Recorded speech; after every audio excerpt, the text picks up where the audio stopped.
संतान सप्तमी व्रत कथा। एक पौराणिक कथा के अनुसार भगवान श्री कृष्ण ने युधिष्ठिर को बताया कि मथुरा में मेरे माता पिता ने लोमश ऋषि की बहुत सेवा की। माता देवकी और वासुदेव की भक्ति देखकर ऋषि बेहद प्रसन्न हुए और उन्होंने उनसे संतान सप्तमी का व्रत करने को कहा था। ऋषि ने संतान सप्तमी की कथा सुनाई थी। कथा के अनुसार नहुष अयोध्यापुरी के राजा की पत्नी चंद्रमुखी और उसी राज्य में रह रहे विष्णुदत्त नाम के ब्राह्मण की पत्नी रूपवती अच्छी सहेली थी। एक दिन दोनों सरयू नदी में स्नान करने गई। वहां अन्य स्त्रियां पार्वती शिव की प्रतिमा बनाकर पूजा कर रही थी। दोनों ने महिलाओं से इस पूजन के बारे में पूछा। महिलाओं ने उन्हें संतान सप्तमी की पूरी व्रत विधि बताई। दोनों ने संतान प्राप्ति के लिए संतान सप्तमी व्रत को करने का संकल्प लेकर डोरा बांध लिया, लेकिन घर लौटने पर चंद्रमुखी इस व्रत को करना भूल गई और रूपवती ने पूरे विधि विधान से व्रत किया। दोनों ने अपना जीवन काल पूरा किया।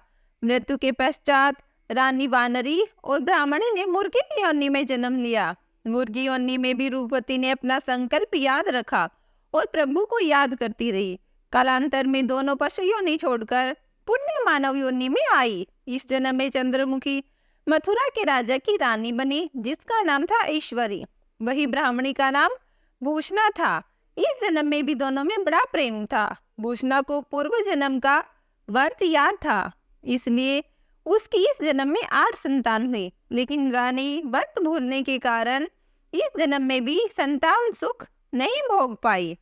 एक दिन भूषणा पुत्र शोक में डूबी रानी ईश्वरी को सांत्वना देने अपने 8 बेटों के साथ पहुंची, लेकिन उसे देखते ही रानी के मन में ईर्ष्या पैदा हो गई। उसने उसके बच्चों को लड्डू में जहर मिलाकर मारने का प्रयास किया, लेकिन शिव पार्वती और व्रत के प्रभाव से भूषणा के बच्चों का कोई नुकसान नहीं हुआ।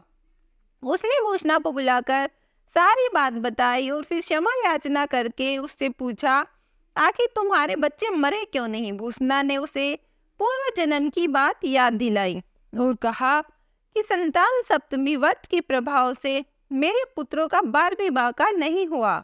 इसके बाद रानी ईश्वरी ने भी संतान सुख पाने वाले ये व्रत रखा और 9 माह बाद एक सुंदर बालक को जन्म दिया। तब से ही संतान प्राप्ति और उसकी रक्षा के लिए ये व्रत किया जाता है। हर हर महादेव। वीडियो पसंद आए तो लाइक कर देना, चैनल को सब्सक्राइब कर लेना। Thanks for watching.